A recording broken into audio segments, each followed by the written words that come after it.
Tayo po mga minamahal ay tumayo bilang paggalang salta ng ating pong pinakamamahal na Panginoon. Ito po ay dadalhin na ating pong beloved ating preacher, Louie Angeles. Amen. God bless you sa ating beloved co-preacher, beloved Brother Benedict. Tayo po'y manalangin. Mga minamahal, taas po natin ating makamay. Opo, dakilat mapagpala amang banal. Diyos na makapangyarihan sa lahat, aming pinakamamahal na Panginoong Hesus, marami pong salamat sa paglangis mo sa bawat bahagi na iyong banal na gawain na tapos na tigit. Sa patuloy mong pagkilo sa aming kalagitnaan sa iyong Santong Espiritong nagbigay galak sa mga puso at bagong lahat kami nagpakumbaba. Lalo abang lingkod sa aming pong nagawang pagkukulang, pagkakamali pagkasala, kabagan mo kami at patawari, lubos-labis kami nagsisi sa aking mga labi, Lugad. Ikaw pong maglagay, makatagad, dapat bigasi ikaw aking naasahan, buksang pang unawa, kaisipan ng bawat na pagkinig at patuloy kaming samahan ng iyong kapangyarihan sa pangalan ni Jesus, and we bind the power of darkness, unbelief and doubt. Satan cast out, be bound into hell, and be there forever in the name of our dearest Jesus we pray. Amen and amen. Everybody say, praise the Lord. Una tigit sa lahat, ang pinakamataas na pagpurit, pasalamat, kalwalhatian at kadakilaan ay tangi lamang sa ating Diyos na buhay at makapangyarihan, walang iba, sa ating pinakamamahal na Panginoong Jesucristo. Apo'y nagpaabot ng dobling paggalang sa ating pong beloved Honorable Evangelist Wilde Almeida, the end-time prophet of our loving God, and to the whole Almeida family, at patuloy po ang ating pag-alala kailanman. Hindi po natin malilimutan ang mga turot aral na iniwan ng ating beloved Honorable Stand Pastor, our beloved Mama Dear, at magandang hapon sa lahat ng ating pinagpalang mga kapatiran. Mga baguhang ngayon ay narito at maging sa ating mga viewers sa ating pong live webcast. Palakpakan muna natin ang ating pinakamamahal na Panginoon. Ang ating tatalakayin sa ating monitor, Greatest Discovery. Ang Tagalog niyan, kalubos-lubusang pagkatuklas o pagkadiscovery. Greatest Discovery. Basahin po natin ang ating teksto. Dito po sa Jeremias 29, talatay 13, ganito po ang pagkasulat. At inyong hahanapin ako at masusumpungan ako, pagka inyong siyasatin ako ng iyong buong puso. Amen. Verse 14. Sa 14, at ako'y masusumpungan sa inyo, sabi ng Panginoon, at aking ibabalik uli kayo na mula sa iyong pagkabihag, at aking pipisanin kayo mula sa lahat ng bansa at mula sa lahat ng dako ng aking tabuyan sa inyo, sabi ng Panginoon, at aking ibabalik kayo uli sa dakong mula sa aking pinagdalhan bihag sa inyo. Amen. Palakpakan po natin ang ating pinakamamahal na Panginoon, ang ating Diyos na buhay sa langit, ang magpala ng kanyang banal na salita, ang ating tinatalakay, Greatest Discovery o kalubos-lubusang pagkatuklas at pagkadiscovery. Dahil sa kasalukuyang panahon, simula pa noon hanggang ngayon, at sa darating pang panahon, mga minamahal, ang tao sa kanyang sariling karunungan ay tumutuklas ng bagay na kanyang madidiscovery. Subalit sa banal na kasulatan, mayroong tinatawag na greatest discovery. Pag sinabing greatest discovery, mga minamahal, anuman ang matuklasan mo sa daigdig na ito hindi maitutumbas sa matutuklasan mo, mga minamahal, sa banal na kasulatan. Dahil sabi ng ating nabasa, mga minamahal, sa talatang 13, Jeremiah 29 ng ating nabasa, kung hanapin daw natin ang mahal na Panginoon, siya'y ating masusumpungan. Sa makatuwid, mga minamahal, ang greatest discovery ng tao ay yung mahanap niya, matuklasan niya ang ating pinakamamahal na Panginoong Jesucristo. Dahil hindi maitutumbas ang Diyos sa kanino man kapag ang Diyos ang iyong natuklasan. Pag nahanap mo siya, yung effort mo, yung pagpapagal mo, mga minamahal, ay hindi masasayang dahil pag natuklasan mo na ang ating mahal na Panginoon, lahat ng kailangan mo, ang Diyos na natagpuan mo, siya ang magpo-provide sa iyo. Di nyo tignan natin sa sanlibutan, mga minamahal. Dito mo tayo sa tinatawag na gamot, mga minamahal. Hindi ba? Nagkaroon ng ketong, ang tao'y tumuklas ng gamot, mga minamahal. Ano ba ang gamot sa karamdamang ketong? Nung ako'y magkaketong way back 1987, pagkatapos kong gumraduate, mga minamahal, sa college, meron ng 5 gamot during my time, mga minamahal. Yung 5 gamot, isa ang pangalan doon ay Secor 10, mga minamahal, na aking ginagamit 2 taon ko yung ginamit from 1987 up to 1989. Pero ang natuklasang gamot, mga minamahal, ay hindi para magpagaling ng ketong, kundi upang iprorong lamang o pahabain ang buhay mo. Kaya pagdating ng 2 taon, ang narinig ko rin sa doktor ko ay hindi niya sinabing ikaw ay gagaling niya. Ang sabi niya, dapat akong itapon sa leprosaryo. Sa makatuwid, yung natuklasang gamot ng doktor para sa ketong ay hindi sapat, mga minamahal, para ang ketong ay gumaling. Pero sa banal na kasulatan, lahat ng ketonging lumapit sa Diyos, kagaya kong lumapit sa mahal na Panginoon, natuklasan ko ang Diyos na siyang kailangan ko, ang aking greatest discovery, gumaling ang aking karamdamang ketong. Sa cancer, mga minamahal, dumating ang cancer sa buhay ng tao. Ang mga tao, ang mga doktor, mga dalubhasa, mga scientist, mga minamahal, ay tumutuklas sila ng gamot sa cancer. Ano ang kanilang natuklasan? Kinakailangan ng tinatawag na chemo, yung sinasabing cobalt therapy, mga minamahal. Dadaan ka dyan para daw ikaw ay gagaling sa cancer. Pero marami tayong kakilala, mga minamahal, na dumaan sa cobalt therapy, mga minamahal. At natuklasan din na mga doktor din, mga minamahal, na ang cobalt ay hindi nagpapagaling ng cancer. Pero that is one of the medicine na kinakailangan dumaan ka, mga minamahal, kapag ikaw ay merong cancer. Pero hindi namang sinasabing because of cobalt therapy, ang cancer mo ay gagaling. Sabi sa kanilang natuklasan, mga minamahal, pinapatay ang cancer cell sa katawan mo, pero nananatili, mga minamahal, ang tinatawag na sakit na cancer. Kasi yung cell, meron tayo sa katawan niya, pinapatay, pero yung cancer cell, nananatili sa katawan mo. Kaya nga walang tatayo na magsasabing pagkatapos niyang mag-undergo ng tinatawag na cobalt therapy, ay gumaling siya sa karamdaman niyang ketong. Dahil yung ating dating presidente, mga minamahal,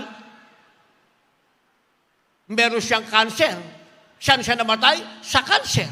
Makilala nating artista namatay sa cancer. Dati nating NBI director namatay sa cancer. O lahat sila dumaan sa cobalt therapy, mga minamahal. Pero ang ating mga kapatiran, mga minamahal, na merong cancer na tinaningan na ng doktor. Isa na ang ating beloved Sister Judy, asawa ng ating beloved co-preacher, beloved Brother Joey Mancera, way back 1994, mga minamahal, sabi ng doktor, 3 months to live na lang. And that is way back 1994.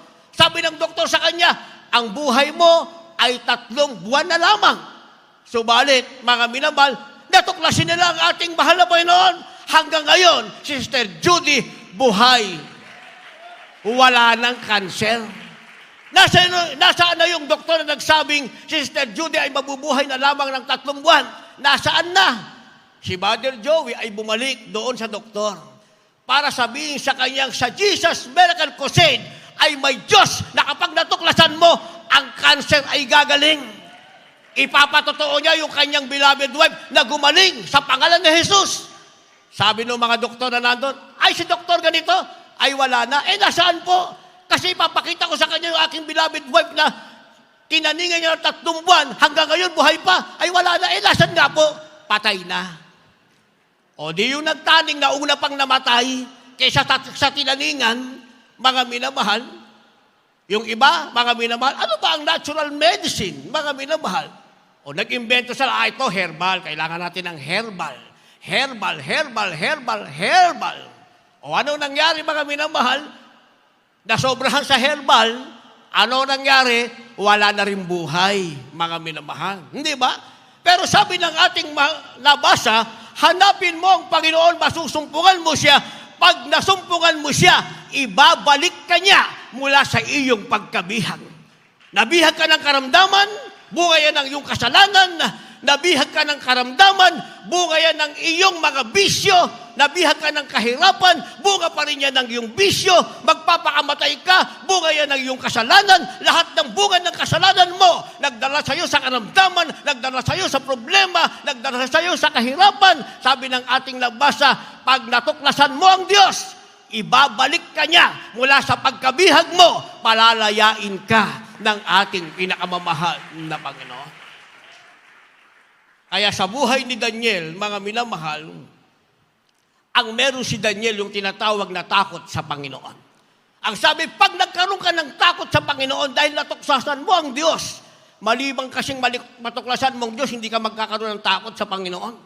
Hindi ka magkakaroon ng takot, mga minamahal, ang Diyos ang tinatakot mo. Pag sinabi mo, ayokong sumimba. Sabi mo sa Diyos, ayoko sumimba. Kaya ayoko na itsura mo na yan. Gahanap ako ng maganda ang pagkakadrawing. Magaganda ang pagkakagawa. O pipili tayo ng Diyos natin, hindi ba? O dito ako bibili, ito makintab ang ilong nito. Medyo matangos. Hindi ako bibili ng Diyos dyan, kasi ang Diyos dyan, pango ang ilong. Hindi ba?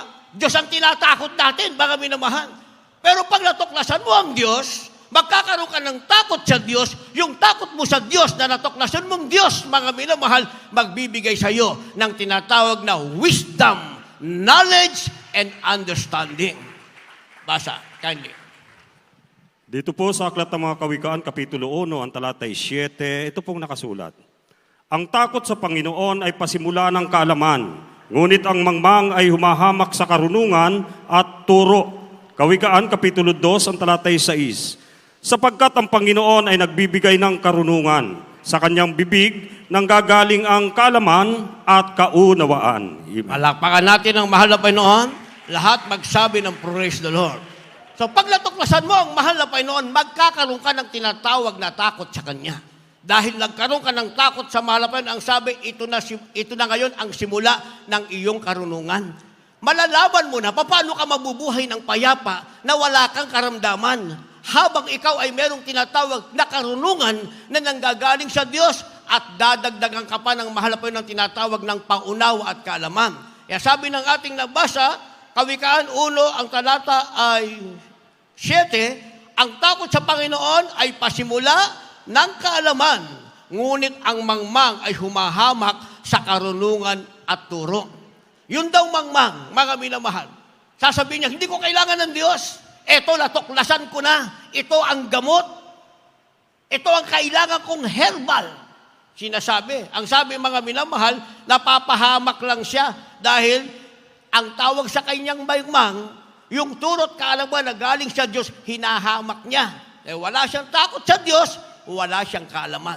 Pag nagkaroon ka ng takot sa Diyos, meron kang kaalaman, dadagdagan niya ng mahal na Panginoon. Ang sabi ng Kawikaan 2:6, sapagkat ang Panginoon ay nagbibigay ng karunungan sa kanyang bibig nang gagaling ang kaalaman at kaunawaan. Palakpakan natin ang ating mahal na Panginoon. So magkakaroon ka na ngayon ng kaunawaan. Magkakaroon ka ng karunungan. Kaya pala si Daniel, mga minamahal, meron siya nito.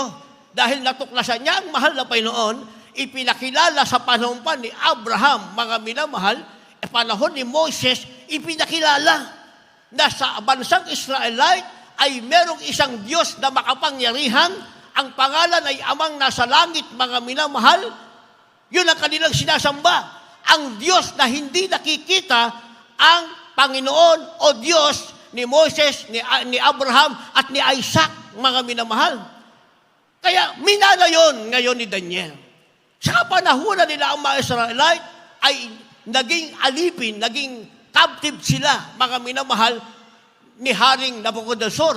Sa madalit salita, mula sa kanilang bayan, dinala sila, mga minamahal, sa kaharian ng Nabucodonosor at pumili ng tinatawag na 10 magigiting na binata. At kabilang doon si Daniel, mga minamahal. Dahil si Daniel, ang natuklasan niya ay ang Diyos na makapangyarihan. Ang Diyos ni Abraham, ang Diyos ni Moises, ang Diyos ni Isaac, mga minamahal. Hindi niya kinalimutan yun. Kahit siya'y nabihag, yun pa rin ang Panginoon niya. Hindi niya sinabing, kung totoo ang Diyos na ipinakilala sa akin, bakit pinahintulutan niya na kami ay mabihag at ngayon ay maging alipin sa kaharian ni Haring Nabucodonosor? Wala siyang sinabing ganun, mga minamahal. Bagkos, mga minamahal, pinanatili niya ang kanyang takot sa ating pinakamamahal na Panginoong Kristo. Paano niya pinanatili? Nang sila'y piliin, 10 binata sila, mga minamahal, andun pa rin ang takot niya sa Diyos. Bakit? Sabi ni Haring Nabucodonosor, o yung 10 binata na Israelite, pag-aralin nyo yan. Bigyan nyo yan ng karunungan na sila ay magiging mga engineer, architect dito sa aking kaharian at kailangang makapanghula sila at maipaliwanag nila ang mga panaginip. Sabi ng hari, pakainin sila ng aking pagkain at painumin sila ng alak na aking iniinom. Ang tanong, mga minamahal, sila'y bihag. Yun ay privilege. Pag-aaralin ka na ng bumihag sa'yo, pakakainin ka pa ng pagkain ng hari, paiinumin ka ng alak ng hari, mga minamahal. Etong si Daniel, dahil may takot siya sa Panginoon, meron siyang karunungan, alam niya, pag kinain niya yun, lalo siyang hindi tatalino, mga minamahal. Pag ininom niya ang alak, lalo siyang hindi tatalino. Ang mangyayari sa kanya, magiging lasenggo siya. Yung pagkain ng hari, magiging pulutan niya. Lalo siyang mawawalan ng karunungan. Kaya anong ginawa ni Daniel? Basa. Dito po sa aklat ng Daniel Kapitulo 1, ang bersikulo ay 12, talon sa 15 at 17. Ipinamamanhik ko sa iyo na subukin mo ang iyong mga lingkod na 10 araw at bigyan kami ng mga gulay na makain at tubig na mainom. 15. At sa katapusan ng 10 araw ay napakitang lalong maganda ang kanilang mga mukha at sila'y lalong mataba sa laman kaysa lahat ng binata na nagsisikain ng pagkain ng hari. 17. Tungkol nga sa 4 na binatang ito, pinagkaluban sila ng Diyos ng kaalaman at katalinuhan sa lahat ng turo at karunungan. At si Daniel ay may pag-unawa sa lahat na pangitain at mga panaginip. Palakpakan natin ang ating pinakamamahal na ng Jesus. Lahat magsabi na malakas na praise the Lord. Sa makatuwid sa 10 binatang pinili mula sa pagkabihag, mga lipi sila ng Israelite, mga minamahal. Yung 6 ay nanatiling kumain ng pagkain ng hari. Umiinom sila ng alak, kumakain sila ng karne. Samantalang si Daniel, mga minamahal, at yung 3 pa, na isama niyang, huwag tayong kakain yan. Manatili natin tayo, may takot sa Panginoon. Ang Diyos ang magbibigay sa atin ng karunungan. Kaya sinabi niya sa bantay pinto, hindi kami kakain ng pagkain ng hari. Hindi rin kami iinom ng alak ng hari. Pag binasa natin ang kabuuan, natakot yung bantay pinto. Ang sabi ng bantay pinto, pinaka-general nila, mga minamahal, inilalagay mo ang aking ulo sa panganib sa harapan ng hari. Kinakailangang sundin mo ang kanyang inuutos. Kaya sabi ni Daniel, hindi. Dahil may takot siya sa Panginoon, ang sabi niya, bigyan mo kami ng gulay, bigyan mo kami ng tubig, pagdating ng 10 araw, subukan mo kami. Sa madalit salita, hindi siya nakipag-compromise. Dahil alam niya ang Diyos na kanyang natuklasan, mga minamahal, ay handang magbigay ng lakas, karunungan at kaalaman. Kaya pagdating, mga minamahal, ng 10 araw, ang 10 binata ay tinesting. Yung 6 na kumain ng pagkain ng hari at uminom ng alak, mga minamahal, kulang ang kanilang karunungan. At ang kanilang katawan ay hindi malusog. Samantalang si Daniel at yung kanyang 3 kasama, mga minamahal, sabi ng ating nabasa, dahil sila'y may takot sa Panginoon at iningatan nila ang pagkatuklas nila sa mahal na Panginoon, ang sabi, nakitang sila'y malulusog sa laman at mapula ang kanilang mga pisngi. At dahil sila'y may takot sa Panginoon, sabi ng ating nabasa, silang lahat ay binigyan ng kaalaman, ng katalaruhan sa lahat ng turo at karunungan, at si Daniel ay pangunawa sa lahat ng pangitain at mga panaginip. Yung karunungan ibinigay sa kanila, mga minamahal. Nagkaroon na sila ng higit pang karunungan, mga minamahal, naging very pleasing pa sila sa harap ng hari. Palakpakan natin ang ating mahal na Panginoon. Bakit nangyari sa kanila yon? Dahil nanatili silang may takot sa Diyos na kanyang natuklasan. Kaya yung pagkabihag nila, that is a picture of our trials in our time. Bilang Kristiyano, magtataka, bakit nangyari sa akin to? Hindi ba? Bakit nangyari sa akin to? Pero kung ang Diyos na natuklasan mo ay nanatiling nasa iyo, kasama mo ang mahal na Panginoon, wala kang dapat ipangamba kahit hindi magandang bagay ang nangyari sa iyo. Dahil ang karunungan, ang kaalaman na ibinigay ng Diyos sa iyo ay mananatiling sa iyo at higit pa dahil hindi mo pinabayaan ang Diyos na iyong natuklasan. Pag binalikan natin, mga minamahal, ano kanilang pagkain? Naalala nyo ba? Anong pagkain nila, Daniel? Lakasan. Gulay. Anong ininom nila? Anong ininom? Hindi ba soft drinks? Hindi ba? Ano ba yung iniinom na pampalakas? Sting. Hindi ba sting? Hindi ba? Kaya tingin nyo, sabi ng taong sakit ng ulo ko, punta siya sa doktor. Wala siyang kalaman eh. Ano masakit sa'yo? Ulo. Binigyan ng pangpaalis ng sakit ng ulo, mga minamahal. Hindi ba? Yun daw sakit ng ulo, mga minamahal, yun daw ay sakit ng mahihirap. Pero pag medyo ikaw ay nasa middle class, pag masakit ang ulo mo, sasabihin mo, meron akong migraine. Kasi nasa middle class ka eh. Medyo angat-angat ka sa buhay eh. Yung sakit ng ulo, pang squatter daw yun. Pero yung migraine, medyo may kakayahan ka na sa buhay niyan. Pero pa-spell mo, what is the spelling of migraine? Hindi maintindihan. Kasi nga, nakigaya lang. Ang migraine, ang sakit ng ulo, mga minamahal, nararamdaman mo yan sa harapan. Tagiliran, di ba? Pero ang migraine, nagmumula yan sa likod, sa gitna, papunta yan sa tagiliran, papunta sa harapan, yun ang migraine. Hindi ba? Yung iba naman, nahilo ko, Dok, nahihilo, yung dizziness na tinatawag, mga minamahal, binigyan ng gamot sa dizziness, sa pagkahilo. O, nawawala dahil gamot yung tinetake nila, mga minamahal. Yung pinaka-class na sakit ng ulo, yung tinatawag na vertigo. Ibig sabihin, ikaw ay nawawala sa balanse. Vertigo ang tawag doon. Yan ay sakit ng milyonaryo. O, milyonaryo ba kayo? Diba? Pero pag tinuklas mo yan at meron kang kaalaman, mga minamahal, bakit ka may sakit ng ulo? Bakit ka merong migraine? Bakit ka merong dizziness? Meron kang vertigo? Bakit? Kasi ang iniinom mo, sting. Di ba? Pag nauhaw ka, ang iniinom mo, soft drinks. Mga soda. Tama ba? Sibukan nyo, matapunan ka ng soft drinks. Malagkit sa katawan yon. Tama ba? Ano gagawin mo? Papalitan mo yung damit mo dahil ayaw mong ikaw ay mangate. Baka langgamin ka pa sa tamis ng soft drinks. Ang nabasa ay yung iyong suot at yung katawan, pero papalitan mo yan. Baka maligo ka pa. Pero magtataka ka naman, pagka yan ay nilulunok mo na, blak, blak, blak, blak, blak, blak, blak. Inilalagay mo sa loob ng iyong katawan, mga minamahal. O yun ang cause ng sakit. Ang ibig sabihin, kulang ka sa tubig. Pero kaya pala si Daniel, mga minamahal, hindi siya uminom ng alak, hiningi na lang tubig para hindi sasakit ang ulo niya. Kaya ang sabi, nagkaroon siya ng karunungan, mga minamahal. Dahil yung ating ulo, ang laman niyan, pagkatapos ng utak, 80% water. Yung ating katawan, pagkatapos ng dugo, ang laman natin ay 70% water. Kaya pag bumaba ang level, dahil ininom mo ay soft drinks, mga soda, mga sting, bababa yun, mga minamahal. Kaya pag mahirap ka, sa squatter ka nakatira, sabi mo, sakit ng ulo ko.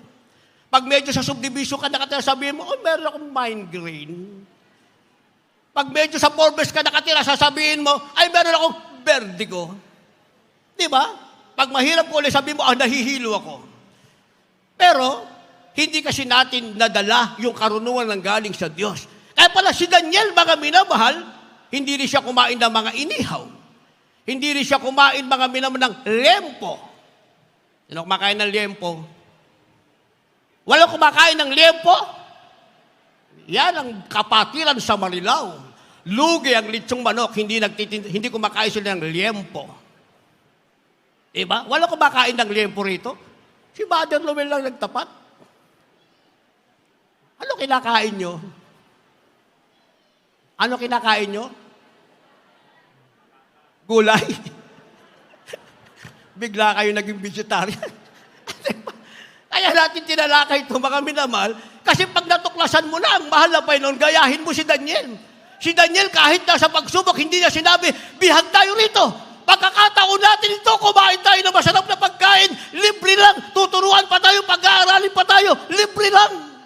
Hindi nag-take advantage si Daniel, mga minamahal, na natili siya sa Diyos, natuklasan niya, na natili siyang may takot sa mahal na Panginoon, nagbibigay ng kaalaman at karunungan at pangunawa. Kaya naman, ang 4 na Israelite ay naging tanyag, mga minamahal, sa buong buhay, mga minamahal, sa buong kaharian, mga minamahal ni Haring Nabucodonosor. Alam nyo ba, pagkatapos ni Haring Nabucodonosor, mga minamahal, nagkaroon pa ng tinatawag na 4 na haring pumalit sa kanya. Si Daniel, bago siya nakalaya, kung hindi ako magkamali, correct me if I'm wrong, mga minamahal, 70 years bago siya nakalaya, mga minamahal. Kasi nagkaroon pa ng 4 na hari pagkatapos ni Haring Nabucodonosor. Pero kahit siya'y bihag, mga minamahal, sa panahon ng 5 hari mula kay Nabucodonosor at 4 pang hari, ang buhay ni Daniel bilang bihag ay masagana. Bakit? Walang pwedeng lumaban sa kanya. Pati ang hari, takot sa kanya. Dahil ang nasa kanya, ang Diyos na kanyang nadiskubre. Ang meron siya ay karunungan, mga minamahal, na galing sa Diyos na kanyang nadiskubre. Walang ibang ating mahal na Panginoon. Kaya pag pinatayo na ng bawat hari ang kanilang mga enkantador, mga minamahal, wala silang ibabatbat. Hindi sila pwedeng ikumpara kay Daniel dahil pag nagsalita si Daniel, ang sinasabi niya ay may kapangyarihan dahil ang kasama niya ang Diyos na kanyang natuklasan na kahit sa pagkabihag, hindi niya iniwanan. Naintindihan natin, mga minamahal. Naintindihan natin. Balik muna tayo sa medical, mga minamahal. Di ba? Pag meron tayong sipon, nakalimutan natin, ang Diyos na tuklasan natin, ilihas mo, cast out, sipon, lumayas ka sa pangalan ni Jesus. Di ba gagaling? Gagaling ba? Di ba? O, pag meron ka ng phlegm, di ba? I-cast out mo. Devils of phlegm, cast out. Complete healing in the name of Jesus. Gagaling ba? O, di ba gagaling naman? Di ba? Pag meron kang ubo, di ba? I-cast out mo. Devils of cough, cast out. Complete healing right now in the name of Jesus. Gagaling ba? Kasi lahat naman sinabi ko, simpleng sakit lang. Sipon, phlegm, mga minamahal, at saka yung ubo. Di ba simpleng sakit lang yan? Bakit iniinuman nyo pa ng syrup? Hindi ba? Pag nawalan ng pananampalataya, bis na taas ang kamay, nakataas na pero kumakatok pagbilan nga ng syrup. Hindi ba? Samantalang yung keto nga, yung cancer nga, gumagaling. Yung pa kayang sipon, mga minamahal? Ang tanong ko sa inyo, yung bang sipon, yung bang phlegm, sa Tagalog yan, excuse me sa kumakain, plema. At saka yung ubo, sakit ba yan? Sakit ba? Yan ang alam nyo, sakit. Hindi yung sakit. Mga minamahal. Yan ay tinatawag resulta ng ating immune system. Ibig sabihin, kapag ikaw ay sinimon, may pumasok na foreign virus sa iyong katawan. So, yung ating immune system ay maglalabas siya ng tinatawag na sipon. Babalutin niya yon, mga minamahal. Kaya pag sinipon kayo, lalabas, di ba? Ibig sabihin, inilalabas ng sistema ng ating body yung virus na pumasok sa ating katawan. Naunawaan niyo yun. Ngayon, pag hindi lumabas yun, babalutin uli siya ng defense ng ating immune system. Yun yung tinatawag na phlegm. Ibabalutin niya uli. Mahirapan kang ilabas. Bakit? Kulang ka sa tubig. Sting kasi ang ininom mo. Naintindihan nyo? Hindi mo ngayon mailabas, mga minamahal, dahil soft drinks ang ininom mo. Naintindihan natin. Kaya pala si Daniel, walang record, mga minamahal, na nagkasakit sila. Bakit? Ano ininom ni Daniel? Tubig. Tama kayo dyan. Tumaba rin kayo. Hindi ba?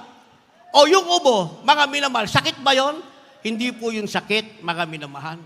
Pag nabalot na ng phlegm yung virus, dahil hindi nyo nailabas yung inyong sipon, mga minamahal, mahihirapan yung liver mo.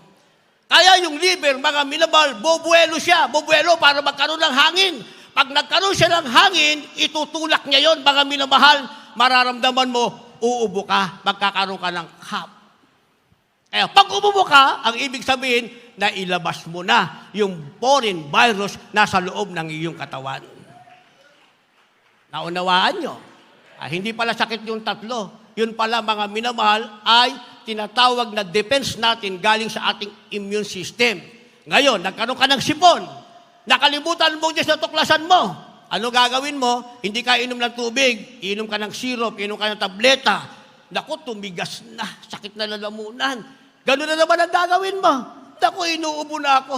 O di ba punta ka na sa doktor, kinalimutan mo na ang Diyos na natuklasan mo. Gayong ang kailangan lang natin, walang iba ang ating pinakamamahal na Yesu Kristo. Ano ang ating simpleng pagkain? Kumain ka ng gulay, uminom ka ng tubig, kagaya ni Daniel, ang sabi, paglabas nila, pula ang pisngi. Hindi ka na maglalagay ng blast on. Naintindihan nyo? Hindi ka na maglalagay ng blast on. Tama ba yung sinabi ko? Pang babae ba yung blast on? Pang babae. Inisip ko lang yun. Baka mali eh. Pampapula ng pisngi, hindi ba? Kumain ka ng gulay, uminom ka ng tubig, wala ka ng blast on. Talaga pati lips mo, pula. Bakit? Ang nasa iyo, ang espiritu ng ating mahal na Panginoon. Kaya sabi ng banal na kasulatan, mga minamahal, kailangan kilalanin natin ang Diyos na ating natuklasan. Ano ba ang ginawa ng ating Diyos nang siya'y ating matuklasan? May ginawa ba siya sa buhay natin? Meron. Kinalilimutan lang natin. Basa, kindly. Sa mga awit, 103 talatay 3 hanggang 5, ganito po ang pagkasulat. Na siyang nagpapatawad ng lahat ng mga kasamaan, na siyang nagpapagaling ng lahat ng mga sakit, na siyang tumutubos ng buhay sa pagkapahamak, na siyang nagpuputong sa iyo ng kagandahang loob at malumanay ng mga kaarawan. 5, na siyang bumubusog sa bibig ng mabuting bagay, na anupat ang iyong kabataan ay nababagong parang agila. Isang malakas na palakpak para sa ating malapenoon. Lahat magsabi na malakas na praise the Lord. Isipin nyo, finally sabi ng verse 5, matapos tayong patawarin ng Diyos sa ating kasalanan, pinagaling ang ating karamdaman dahil napatawad ang ating kasalanan, ang sabi, ang ating bibig ay binusog ng mabuting buhay. Finally, sabi ng verse 5, tayo ngayon ay magbabagong lakas. Lalakas tayo. Ako napakahina ng aking katawan. Isipin mo ba namang 2 taong kang may ketong, 5 gamot ang iyong iniinom. Hihina talaga ang iyong katawan. May insomnia pa ako na 3 months, 2-3 buwan akong hindi makatulog, 24 hours. 1 linggo ka lang walang tulog, mawawala ka na sa sarili. 3 buwan pa, mga minamahal, 3 buwan pa. Isipin mo yan, mga minamahal. Pero nung matuklasan ko ang ating mahal na Panginoon, nung natuklasan nyo ang ating mahal na Panginoon, sabi ng ating nabasa, ngayon, tayo ay nagbagong lakas na parang agila dahil yan ang mabuting bagay na ginawa ng ating mahal na Panginoon para sa atin. Kaya dapat mapanatili natin ang pagkatuklas natin sa mahal na Panginoon. Hindi porke nasa pagsubok tayo, mga minamahal, wala na ang Diyos na ating natuklasan. Dahil sa lahat ng discovery, pag ang Diyos ang na-discovery mo, hindi nawawala sa iyo yan. Ano man ang kalagayan mo, ang Diyos na na-discovery mo, nakilala mo, hinalap mo, natagpuan mo, kahit ano pa ang kalagayan mo, kasama mo ang ating pinakamamahal na Yesu Kristo. Paano natin mapapanatiling ang Diyos ay nasa atin? And God is our definitely greatest discovery. Hindi natin siya iiwanan kahit anong mangyari. Basa? Kylie, dito na tayo sa Hebreo. Talon tayo. Sa Hebreo tayo, chapter 10, verse 22 and 23. Then, punta tayo sa last verse. Kindly. Dito po sa aklat ng Hebreo, Kapitulo 10, ang talatay 22 at 23. Tayo'y magsilapit na may tapat na puso sa lubos na pananampalataya, na ang ating mga puso ay winisikan mula sa isang masamang budhi at mahugasan ang ating katawan ng dalisay na tubig. 23, na ating ingatang matibay ang pagkakilala ng ating pag-asa upang huwag mag-alinlangan sapagkat tapat ang nangako. Palakpakan natin ang ating mahal na Panginoon. Ito ang mabuting bagay para ang Diyos na ating natuklasan, na-discover natin, hindi na natin iiwan. Dahil Diyos mismo ang nagsasabing, hindi tayo iiwanan ng ating mahal na Panginoon. Malibang tayong umiwan sa Diyos, ang sabi, tayo'y pababayaan at tayo'y mapapahama. Wala na sa atin ang biyaya ng Diyos. Kaya sabi ng verse 22, tayo magsilapit na may tapat na puso sa lubos na pananampalataya. Pag lumapit tayo sa ating mahal na Panginoon, pag natuklasan natin siya, dapat tapat na ang ating puso. Lahat magsabi ng praise the Lord. Hindi na sinungaling na puso. Hindi na mapag-alinglangang puso. Dapat ang puso natin, paglapit natin sa Diyos, tapat na ang ating puso. Naintindihan natin. Tuloy ang basa, ang sabi mga minamahal, dahil ang ating puso ay winisikan mula sa isang masamang budhi. Yung ating masamang budhi, yung ating tinatawag na bad conscience noon, ay naging good conscience na. Ibig sabihin, dahil tayo winisikan, ang sabi rito, at nahugasan ang ating katawan ng dalisay na tubig. Saan tayo nagtapos? Sa tubig pa rin. Ibig sabihin, nung tayo mabautismuhan, mga minamahal, yung ating masamang budhi, inalis na ng mahal na Panginoon. Pinatawad na tayo ng mahal na Panginoon, tayo mabautismuhan. Kaya nga, winisikan tayo, mga minamahal, at tayo hinugasan ng banal na tubig. Tubig pa rin. Dahil ang ating mahal na Panginoon, sinasabing siya ang tinatawag na tubig ng buhay. Kaya lalapit tayo sa mahal na Panginoon, may tapat na puso, walang pag-aalilangan, ano man ang mangyari. Napakinggan natin, nagpatotoo ating mahal na kapatid, mga minamahal, 4 na bahay na lang, sunog na ang kanilang bahay. Nasaan siya? Nasa gawain. Hindi siya nataranta, mga minamahal. Payapa lang, nanalangin. Pag uwi niya, yung bahay nila, bahay pa rin. Hindi ba? Pero kasabay niyan, mga minamahal, totoo namang nakakaawa, nasa graduation yung tao, nasa graduation siya. Dahil taga Valenzuela rin. Yan yung sunog na yan, mga minamahal. Ang ginawa niya, iniwan niya yung kanyang pagmarcha, umuwi siya sa bahay niya, wala na siyang dinatnan, sunog na yung kanilang bahay, mga minamahal. Pero ang mga anak ng Diyos, payapa lang, nananalangin, come what way, makikita mo naman ang Diyos sa tuklasan mo, hindi ka pababayaan. Pag lumalapit kang may tapat na puso sa ating mahal na Panginoon. Ang sabi ng verse 23, na ating ingatang matibay ang pagkakilala ng ating pag-asa upang huwag mag-alilangan sapagkat tapat ang nangako. Lahat magsabi ng praise the Lord. So, iingatan natin ang matibay ang ating pagkakilala sa ating pag-asa.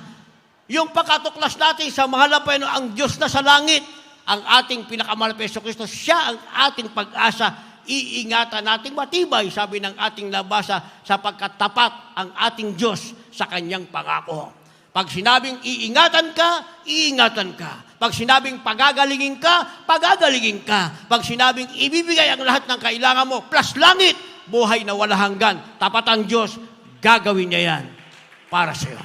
Pero habang nabubuhay ka sa daigdig, mag-enjoy ka sa Diyos na iyong natuklasan. Siya ang iyong tinatawag na greatest discovery. Last verse, maghanda ating manugtog, mga magpawit. Sa mga awit, 91 talata 16, balik sa 15, ganito po ang pagkasulat. Aking bubusugin siya ng mahabang buhay at ipakikita ko sa kanya ang aking pagliligtas. Siya'y tatawag sa akin at sasagutin ko siya. Ako'y sasakan niya sa kabagabagan, aking ililigtas siya at pararangalan siya. Amen. Isang malakas na palakpak. Malakas na palakpak sa Diyos na ating na-discover. Lahat magsabi ng praise the Lord.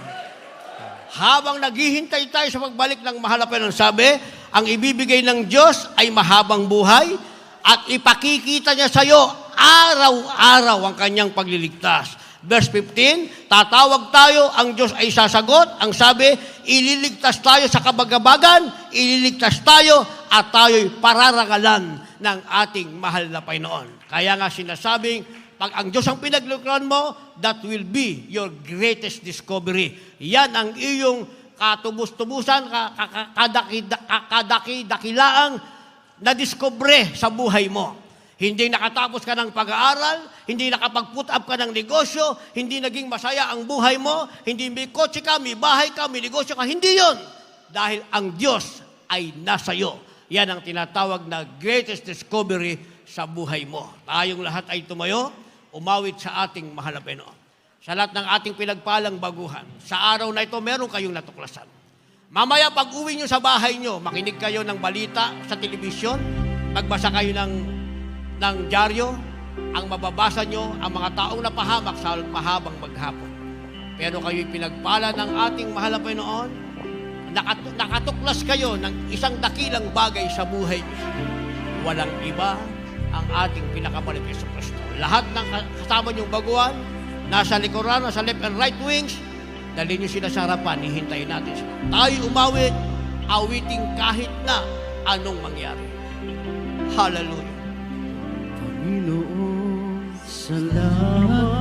pasalamatan natin ang mahal na Panginoon. At ako'y binago mo. Kung wala ka sa buhay ko, Kung wala ka sa buhay ko, wala na rin ang tulad ko. Kung wala ang mahal na Panginoon, wala na rin tayo. Tunay nga ang pag-ibig mo. tunay ang pag-ibig mo. Sabihin natin, narinig natin sa mahal na Panginoon, ang tanging kailangan, Tanging kailangan ang pag-ibig ng Diyos ang tanging natin kailangan. Upang ako'y magbago. ako ay magbago. Hallelujah. Sa buhay ko, gulong-gulong. Sa buhay ko, Yes. Masasabi natin kahit na anong mangyari, at kahit na anong mangyari, marinig natin sa malapit, pag-ibig ko'y laging sa'yo. Hallelujah. laging sa'yo. Hindi ako magbabago. Di ako magbabago. Pagkitin natin, Panginoong Jesus. Panginoon Jesus. Hallelujah. Kahit na Anong Kahit na anong mangyari, pag-ibig ko ko'y laging sa'yo. Hallelujah. Hindi ako magbabago. Sabihin natin, hindi ako magbabago, panghawakan mo ako. Panghawakan mo ako. Kaya naman, Kaya naman naririnig ihandog natin ang ating buhay na ito sa mahal na Panginoon. Ang buhay na binago mo. buhay na binago mo. Hallelujah. Panginoon, gamitin mo. Panginoon, gamitin mo. Gaya ni Daniel, naging isang patotoo siya sa karyaan ng Nabucodonosor. Bilang isang Ulitin natin yan. Kaya naman, naririto. Kaya naman naririnig Hallelujah. Ang buhay na binago mo. ang buhay na binago mo. Sabihin natin ang sabay-sabay. Panginoon, gamitin mo. Hallelujah. Bilang isang patotoo. Ulitin natin yan. Kaya naman, naririto. Hallelujah. Hallelujah. Hallelujah. Ang buhay, binago mo. Isigaw natin mula sa ating mga labi, Panginoon, gamitin mo. Hallelujah. Hallelujah. Bilang isang yes. Hallelujah. Kahit na anong mangyari, Kahit na anong mangyari, marinig natin sa mga Panginoon. pag-ibig ko'y laging sa'yo. Hallelujah. Hindi ako magbabago. Hindi ako magbabago, Panginoong Jesus. Panginoon Hallelujah. Jesus. Kahit na anong mangyari. Kahit na anong mangyari, Hallelujah. Pag-ibig ko lagi sa'yo. Hallelujah. Hallelujah. Hindi ako magbabago. Sabihin natin, mahal na Panginoon, panghawakan. Hallelujah. Kahit na anong mangyari. kahit na anong mangyari, Hallelujah. pag-ibig mo'y laging sa'yo. Hindi ako magbabago. Hallelujah. Panginoon Jesus.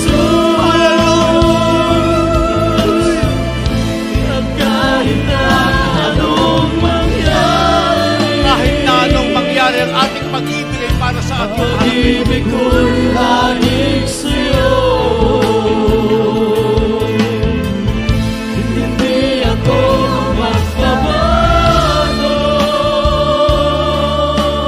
Panghawakan mo ako. Hawakan mo ako. Minsan ako, kahit na anong mangyari. Kahit na anong mangyari. Kahit na anong mangyari, manatili ang ating pag-ibig sa Diyos na ating natuklasan. Ko'y laging sa'yo.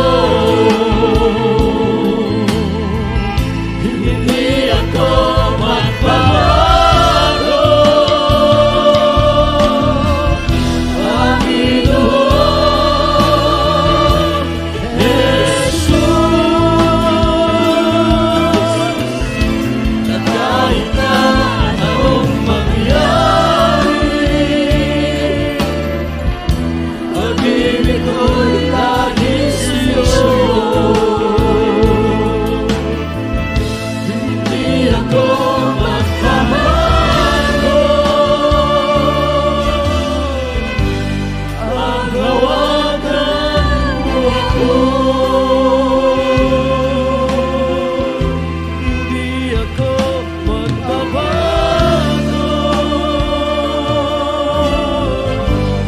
Ang hawakan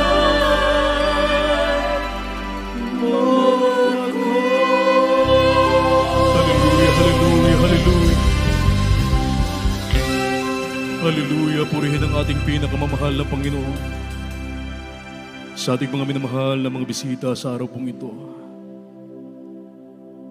Mga minamahal,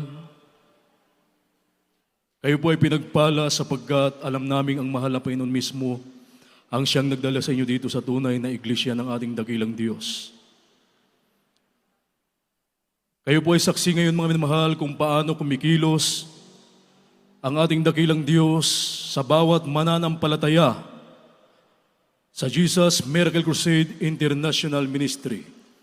Inyo pong narinig ang mga buhay at pinagpalang patotoo, mga dakilang tanda, kababalaghan, mga himala, na katunayan ng ipinangako ng ating mahal na Panginoon na nakasulat sa Biblia. Kung inyo pong ibigay ang inyong buhay, isuko ang lahat sa mahal na Panginoon, kayo rin ay kanyang pagpapalain.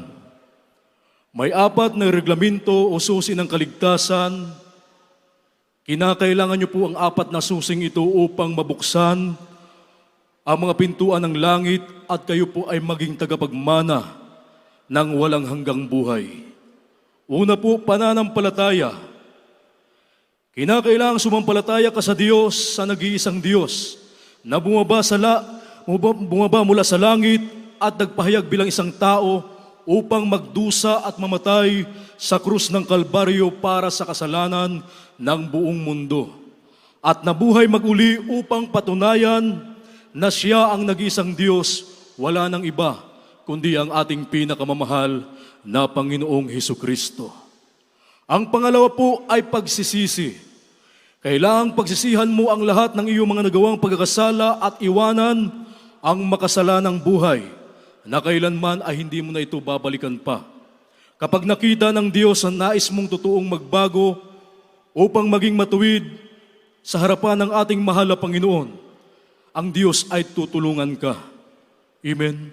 Purihin ang ating dakilang Diyos. At ang pangatlo po, mga minamahal, ay bautismo sa tubig sa pangalan ng ating pinakamamahal na Panginoong Hesukristo. Yan po ay nakasulat sa Aklat ng mga Gawa, Kapitulo 2, ang bersikulo po ay 38. Sabi ng Biblia, magsisi kayo at magbautismo ang bawat isa sa inyo sa pangalan ni Hesukristo sa ipagbabatawad ng inyong mga kasalanan at tatanggapin ninyo ang kaloob ng Espiritu Santo. Ito po, mga minamahal, ay hindi pagsanib sa panibagong relihiyon o sikta. Ito po ay pagsasakatuparan kung ano ang isinagawa ng mga apostolis 2,000 taon na nakalipas. Isasagawa po natin ang bautismo sa tubig sa pangalan ng ating pinakamamahal na Panginoong Hesukristo pagkatapos ng banal na gawain. Nawa ay hindi po kayo lilisan sa lugar pong ito na hindi po ninyo nasunod o naisagawa ang 3 reglamento o susi ng kaligtasan. At mayroon po tayong mga minamahal na mga awit na handang mag-aalalay po sa inyo, mga minamahal. Purihin po ang ating dakilang Diyos. At ang pang-apat na susi ng kaligtasan ay ang bautismo ng Espiritu Santo. Mga minamahal, habang kayo po ay nagpapatuloy sa pagdalo, sa paglilingkod sa mahal na Panginoon, ang bautismo ng Espiritu Santo na may tanda ng pagsasalita ng iba't ibang wika, yan po ay darating sa inyo. Kayo po ay babautismuhan ng Diyos ng kanyang banal na Espiritu.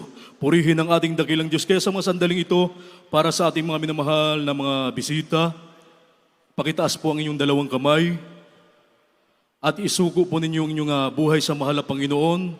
Banggitin niyo po ang panalangin aking pong sasabihin, kasama po yung tao sa pusong pagsisisi, sapagkat sabi ng Biblia, lahat ay nagkasala at hindi nakakaabot sa kalulatian ng Diyos at walang matuwid, wala kahit isa. Sabihin niyo po ang panalangin aking pong babanggitin, mga minamahal. Sabihin niyo po, dakila at mapagpalang Ama, Diyos na mapangyarihan sa lahat, sa pangalan ng aming pinakamamahal na Panginoong Hesus, ako po ay isang taong makasalanan at ako po ay nagsisisi sa lahat ng aking mga nagawang mga pagkakasala mula na ako'y magkaisip hanggang sa mga oras na ito. Humihingi po ako ng kapatawaran sa lahat ng aking mga nagawang pagkakasala. Tinatanggap kita ngayon bilang sarili kong tagapagligtas, Diyos at Hari ng aking buhay. Tulungan mo po akong masunod ang iyong banal na kalooban. Iniibig kita, mahal na Panginoon. Pumasok po kayo sa aking puso na marumi sa kasalanan at hugasan mo po ako ng iyong banal na dugo na umagos doon sa krus ng Kalbaryo. Ang lahat ito'y aking samot dalangin sa matamis at makapangyarihang pangalan ni Jesus. Amen. Hallelujah, hallelujah. Mga minamahal, kami na po ang manalangin para sa inyo. Hallelujah. Dakila at magpapala namin ang masalangit, Diyos na mapangyarihan sa lahat sa matamis at makapangyarihang pangalan mo aming pinakamamahal na Panginoong Hesus sa dalangin ng aming minamahal at ginagalang na Ebanghelista, aming minamahal Pastor Wildy Estrada Almeida, ang iyong propeta. Sa huling kapanahonang ito, dakilang Diyos, kami nagpapasalamat, mahal na Panginoon, sa mga kaluluwang tao sa pusong tumanggap sa iyo, dakilang Diyos. Pagpalain mo sila, dakilang Diyos at kahabagan, mahal na Panginoon. Isulat mo po ang kanilang mga pangalan sa aklat ng buhay dyan sa langit. Iligtas mo sila, maging ang kanilang mga mahal sa buhay. Gawin mo silang tunay na Kristiyano sa isip, salita, sa gawa, at sa katotohanan. Ang lahat ito'y aming samot dalangin sa matamis at mapangyarihang pangalan ni Jesus. Amen. Hallelujah, hallelujah, hallelujah. Para sa ating mga minamahal na mga bisita, mga minamahal na baguhan, na maging kapatid namin sa mahal na Panginoon, kayo po ay magpatuloy sa paglilingkod, sama-sama tayong maglingkod sa ating dakilang Diyos hanggang sa kanyang pagbabalik, sapagkat sabi ng Biblia sa Mateo Kapitulo 24, ang versikulo 13, ang magtitiis lamang hanggang sa wakas, ang siyang maliligtas at magmamana ng buhay na wala hanggan. Purihin ang ating dakilang Diyos. Tandaan po natin, mga minamahal, ang paglilingkod sa ating dakilang Diyos ay hindi ito maitutumbas ng anumang bagay dito sa daigdig. Ang dakilang Diyos ay pagpapalain ka, tutugunin ang iyong mga dalangin, pagalingin ang lahat ng iyong mga karamdaman, iingatan ka ng ating mahal na Panginoon sa lahat ng kasamaan at maging lahat ng kalamidad na mangyayari sa daigdig. Inyo pong dalhin, mga minamahal, ang inyo pong mga mahal sa buhay upang sila man din ay maligtas dito sa banal na gawain ng ating mahal na Panginoon. Dalhin niyo po, pagpalain po kayo lahat ng ating mahal na Panginoon. Iniibig po namin kayo sa ating mahal na Panginoon. Purihin po ang ating dakilang Diyos. At tayo po ipatuloy, mga kapatid, at tayo po dadako sa lahat ng ating mga pangailangan. At ang buong pagkataon po ay akin na pong ibinibigay sa ating beloved ordained preacher, Fred Ignacio.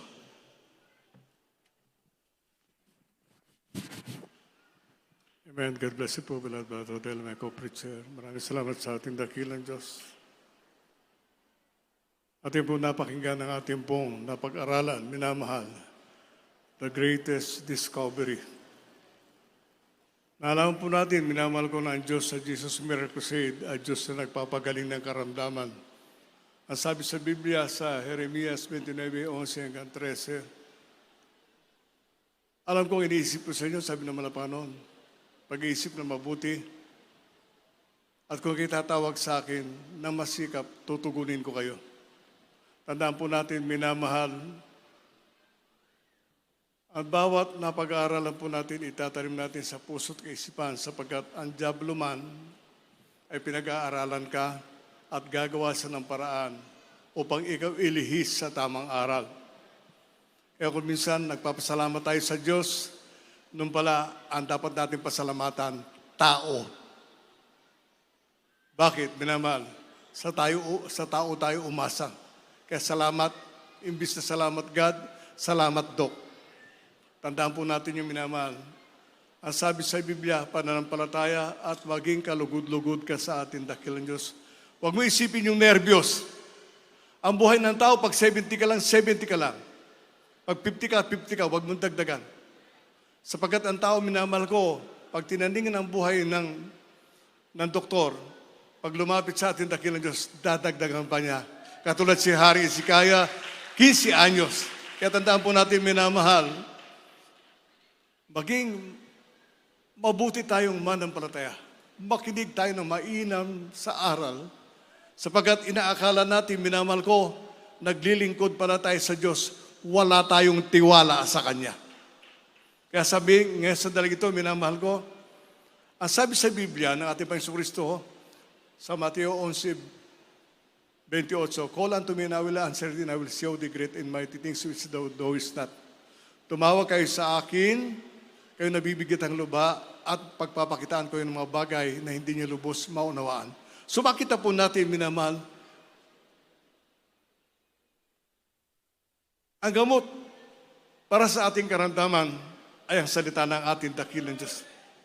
Hindi yung katalinuhan ng tao. Ang katalinuhan ng tao ginagamit ng mga tao hindi naglilingkod sa Diyos. Ngunit pag ikay naglingkod sa ating dakilang Diyos, tandaan mo, minalo kapatid, Diyos lamang ang magpapagaling sa iyo. At kung may nakahalo ron, ibig sabihin, may nakita ko sa post sa Facebook, pag may halo, hindi puro. Isipin po natin, minamahal, nais kong sa sandaling ito, maging purong Kristiyano tayo. Bakit? Tumatawag tayo sa Diyos, ang Diyos ang magpapagaling sa atin, ang Diyos ang magdadagdag ng ating buhay at lulutas ng ating problema. Ang Diyos, sa pamamagitan natin, lalaganap ang kanyang banal na salita. Tandaan natin, minamahal, hindi tayo napapunta rito upang maging dekorasyon lang. Pinapunta tayo ng ating dakilang Diyos. Tinawag tayo ng ating dakilang Diyos upang magamit ang bautis sa atin sa banal na kaubasan ng ating pinakamamahal na Panginoon. Kasi dito, minamahal ko, hihingi tayo sa ating Diyos na may pananampalataya with faith, minamahal. May pananampalataya, ibig sabihin, naniniwala ka na tutugunin ka ng ating dakilang Diyos. Pag ikaw ay may problema ngayon, lulutasin yun ng pinakamamalaparon. Pag ikaw may karamdaman ngayon, pagagaling ka ng ating dakilang Diyos. At kung wala ka ng problema, yung pagkakataon, hilingin natin sa ating dakilang Diyos na magamit tayo sa kaligtasan ng ating mga kababayan na hindi pa nakakilala sa ating dakilang Diyos. Yung po pinakamainam, minamahal. Sapagkat ang buhay natin sa lupang ito, minamahal ko, sabi nga po, balutin mo man ito ng ginto kung itatapong ka rin sa impyerno. Hindi mo ito pagnanasaan. Ngunit kahit na ikaw ay mahirap, ngunit ang kapangyarihan ng Diyos ay nasa iyo, isang tiyak na bagay. Pasasalamatan mo ang pinakamamahal na panahon sapagkat tinawag ang anak ng ating dakilang Diyos. Kaya tayo may manalangin, minamahal. Manalangin pa ito sa ating dakilang Diyos. Praise God. Hallelujah. Kung nais nyo lumuhod tayo. O dakilan namin ang mga Diyos sa makapangyarihan sa iyong pangalan. Aming pinakamamahal na Panginoon.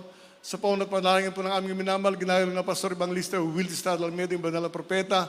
Narito kami nagpapakumaba, humihingi ng tawad sa lahat ng pagkukulang, sa mga kahinaan na pagbigyan, pinakamamahal na Panginoon. Sa amin po ang pag-aalinlangan, patawad po, pinakamamahal na Panginoon. Sa masandaling ito, dalangin po namin ng Diyos ng kalakasan, kalusugan, pag-iingat, pagpapala, mahabang buhay sa aming minamahal, ginagawa ng Pastor Evangelista Will Stadler Medio, yung banal na propeta, the beloved children, children-in-law, grandchildren, and great-grandchildren, sa lahat po ng mangaral, lahat po ng manggagawa, lahat po ng mga kapatiran sa buong daigdig, maging ang aming po mga webcast viewers, bigyan sila ng pagkakataon, makapaglingkod sa iyo, makalasap ng tunay na himala galing sa iyo, mahal na Panginoon. Patid po namin, O Diyos, hindi po maiksi yung kamay, na hindi mo ipagkaloob ang pangailan bawat isa sa amat, hindi po malayo yung padinig na hindi mo mapakinggan ng hinaing ni mga anak. At sa masandaling ito, mga minamahal, ipatong niyo po yung inyong kaliwang kamay sa panig na may karamdaman, itaas niyo ang inyong mga kamay kung may pangangailangan sa pinansyal, sa material, maging sa mga baguhan, mga minamahal ko. Sa po mga webcast viewers, tandaan po natin, hawakan niyo po yung mga cellphone at TV screen. Tandaan niyo, hindi maiksi yung kamay ng ating dakilang Diyos. At hindi po lang kayo malayo kanyang pandinig. At sa iyong makapangyarihan, pangalan, aming sinasaway, ang lahat ng diwan ko ng daman, devils of sickness and disease, devils of unbelieving doubts, devils of problems, cast out, cast out, cast out. We bind the power of Satan. In Jesus' mighty name we pray. Hindrances be gone. In Jesus' mighty name we pray. Hallelujah, praise the Lord. Hallelujah, praise the Lord. Hallelujah, praise the Lord. Ang sabi sa Biblia, lumapit tayo na may pananampalataya. Hindi po natin minamahal ko sa lugar na ito, niluluwalhati ang tao. Ang ating pera kaya, ang ating galing kaya, ang niluluwalhati natin sa lugar na ito ay ang ating dakilang na buhay na tumawag sa atin mula sa lusak ng salanan, madilim na buhay. Lulundag tayo 3 beses, minamahal ko. Sigaw ng Halis praise the Lord. Gawin natin, Hallelujah, praise the Lord. Hallelujah, praise the Lord. Hallelujah, praise the Lord. Punin natin dakilang Diyos. God bless you po. Punin natin dakilang Diyos. Maraming salamat sa ating mga Panginoon. At tayo po